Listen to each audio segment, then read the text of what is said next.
We've got an exclusive Kelly File panel of Republican voters here with us tonight, and political experts as well, to give us gut reaction and to go beyond the mainstream media headlines. But before we do, let's revisit just a couple of key moments from last night. Our leaders are stupid. Our politicians are stupid. And the Mexican government is much smarter, much sharper, much more cunning, and they send the bad ones over because they don't want to pay for them. I'm a different kind of Republican. I've introduced a 5-year balanced budget. I've introduced the largest tax cut in our history. I stood for 10.5 hours on the Senate floor to defend your right to be left alone. It's time that we recognize the Supreme Court is not the supreme being, and we change the policy to be pro-life and protect children instead of rip up their body parts and sell them like they're parts to a Buick. I acknowledge that. I said I actually listen to the American people, and I think people across America want a leader who's actually going to listen to them. If you're looking for someone to go to Washington, to go along, to get along, to agree with the career politicians in both parties who get in bed with the lobbyists and special interests, then I ain't your guy. We need to give everybody a chance, treat everybody with respect, and let them share in this great American dream that we have. Senator Paul, you know, the hugs that I remember are the hugs that I gave to the families who lost their people on September 11th. Those are the hugs I remember, and those had nothing to do with politics. Knowing what we know now, with faulty intelligence and not having security be the first priority when we invaded, it was a mistake. I wouldn't have gone in. I'm looking very much forward to demonstrating that, in fact, the thing that is probably most important is having a brain and to be able to figure things out and learn things very rapidly. If I'm our nominee, how is Hillary Clinton going to lecture me about living paycheck to paycheck? I was raised paycheck to paycheck. If I'm our nominee, we will be the party of the future. And joining me now, our panel of voters with their verdict. Welcome to you all. Thank you. Thanks so much for being here. All right, I want to do something akin to what Frank Luntz did last night, where he just asked. Let's start with the star of going into last night's debate, Donald Trump. How many people here liked Donald Trump before last night's debate? And how many people like him now? Okay, so similar. Oh, so he won over some people too. Interesting. All right, let me start with you on that, Rachel. Why did you like him? Why do you like him now? I think that he really held his own and that he stayed true to his personality, and ultimately, that's what we expected of him. Mm-hmm. Anybody else have a different reaction? Go ahead. I like Trump more. Before the debate. Afterwards, they say there's no crying in baseball, there's no whining in politics, and he was a little whiny in certain parts of the debate. And if you're going to be leading our country, I like a lot of what he says, but if you're also whining at the same time, I think you lose a little bit of that. Mm-hmm. Anybody? I feel like he responded to your question about essentially buying politicians and things of that nature by basically arguing, I'm not just a crony capitalist, I'm the best crony capitalist, I'm the classiest crony capitalist. And from my perspective, that's just not a solution. That's not a guy who's interested in solutions. I don't know about you, but I would want to pay the Clintons to stay away from my wedding. Go ahead. I think he's also proved himself that he's more style than substance, if anything, last night. Why? Because he just repeats the same sound bites all the time. He needs to tell us how he's going to do what he's going to do and not just keep promising us that he's going to do it. Go ahead. I think Donald Trump's message has been resonating with Republican voters because they feel some of the same ways when you're talking about traditional marriage, immigration, and he brings those things to the forefront. Not only that, he's been losing business deals because of what he believes. So people are interested in that, and that keeps them innovated and interested in his message. However, he has to have the level of gravitas that he can understand and accept a question like you posed to him and be able to answer it clearly and not get upset by it. And he got very upset, and that's not presidential at all. Go ahead. I think that his stance on women is completely inappropriate. And, when they started the debate and he refuses to side with the Republican Party, I think that really set the tone for Donald Trump. And I agree, you can see his popularity, but, the American people, he's hit the nerve. They're listening to him. And they're frustrated, and he's bringing up good points, but I don't understand how that translates, his whole demeanor. How many times did he use the word shut up or stupid?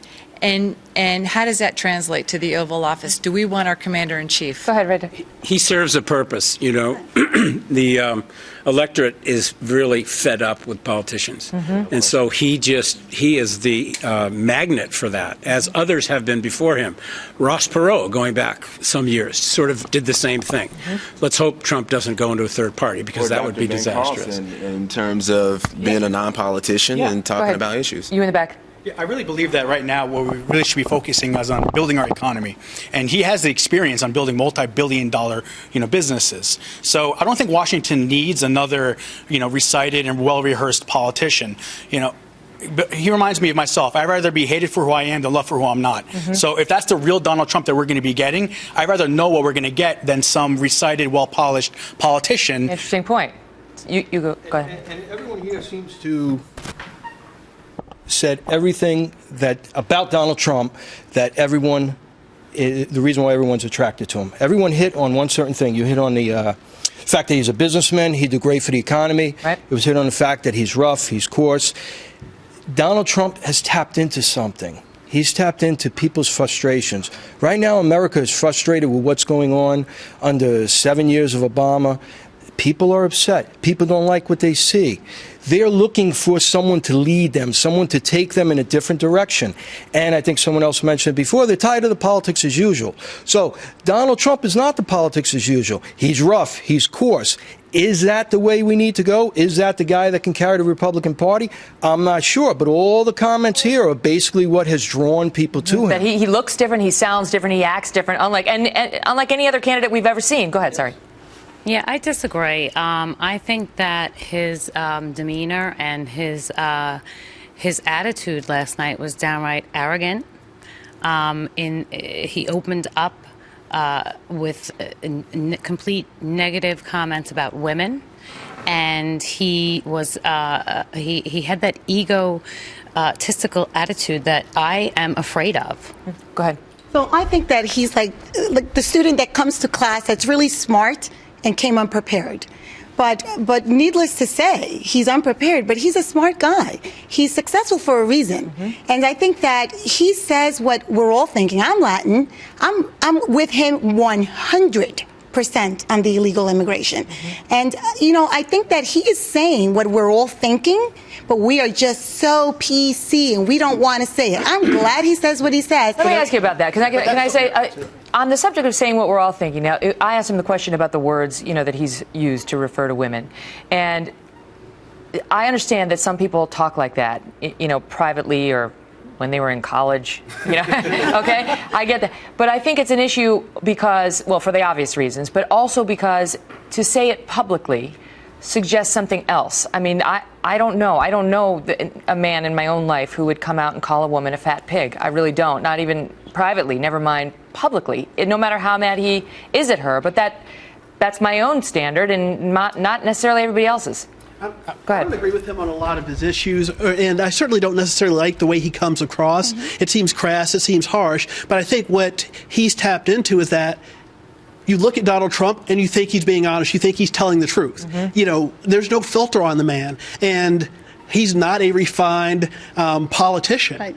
He's a straight shooter, and that's what I think people are. What about the fact that, do you think well, sorry, go ahead. Well, I was going to say, who is Donald Trump? Because he has a record that doesn't stand for what he is today. So, yes, he has us talking about issues, which I think is fantastic, and we need to do those things. But he was pro-choice. He was part of the Democratic Party. He has donated to this. So who is he going to be if we put him in the White House? But that's the whole point. Go ahead. But that's the whole point.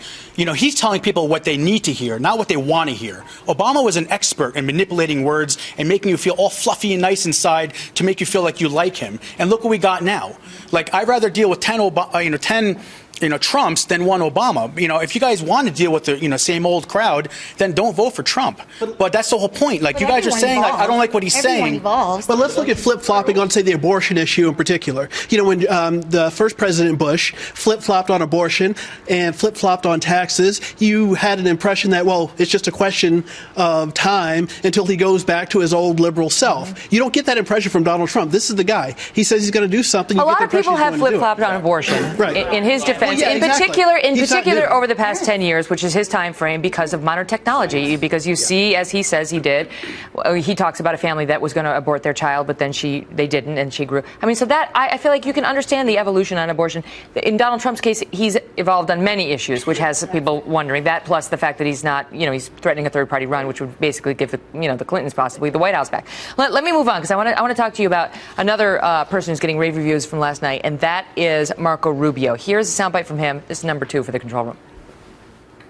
If I'm our nominee, how is Hillary Clinton going to lecture me about living paycheck to paycheck? I was raised paycheck to paycheck. How is she going to lecture me? How is she going to lecture me about student loans? I owed over $100,000 just 4 years ago. If I'm our nominee, we will be the party of the future. All right, how many had a favorable impression of Marco Rubio before and do now? All right, so he did well. In the back. You. Yeah, I've always liked Marco Rubio. I think that he really stands very much in the middle of the Republican Party for a lot of very positive things. What else did you like about him? Go ahead. The segment where he said his father was a bartender, and from behind the bar to this stage to the U.S. Senate, that crystallizes everything that the United States is supposed to be about. We've drifted away from that, and I think his candidacy kind of speaks to, let's get back to that. Living paycheck to paycheck, because so many people in our country are doing that these days, that I think that hit home for many Does anybody people. worry that some people say he's too young, he's too inexperienced? Yes. Yes and no. No. Okay, you in the back, you haven't spoken. In the middle. Yeah, yes. Oh, well, I mean, I'm young, and someone asked me how old I was right before I came on here, and I don't think, you should be held against you. I mean, John F. Kennedy was elected very, very young, and I think he's honest. He was the 5th youngest. Oh, wow, look at her with the data. I like that. But I think that Marco Rubio is honest and open in a genuine, heartfelt way. I think people like Donald Trump because he's open and honest, but he's kind of crass and crude. And Marco Rubio is just he's like, look, it's how it is. I was raised, working class. I want to have substantial solutions to people who are already here, who are already working and already contributing. A lot of them have similar backgrounds to that. I mean, pull yourself up. We need that youth today. We need that. That background serves you well. So not Jeb Bush. That's what was missing in Romney, and that's what Bush is struggling with. He's uncomfortable with his privileged background, is what I see. You think so? I believe that. Let me ask about Jeb Bush. I want to do the same thing with the hands. Before the debate, who liked Jeb Bush? Okay, and now after the debate, who likes Jeb Bush? Same, so he picked up a couple. So what did you, in the back, what did you think of his debate performance? I thought that Jeb just needed to play it safe. I mean, he is the front runner, and obviously there are certain issues that he has to overcome with his last name. I would have loved to have seen him break out that perfectly fluent Spanish, because I do think that he brings certain elements to the party. If we can get beyond the name, if we can go to his record, if we can go to his ability to broaden the base and to bring new people in, that he can be that type of candidate that can kind of open up a future for the GOP, just like Marco Rubio as well. Who here had a big fiery reaction to Governor Walker?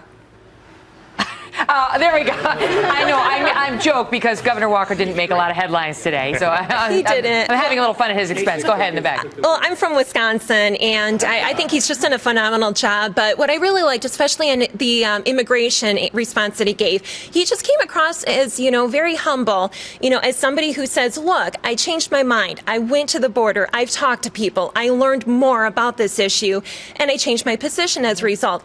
How many politicians can you think of that actually do that? Just admit, look, I was wrong. I studied it. This is what I think now. Ma'am.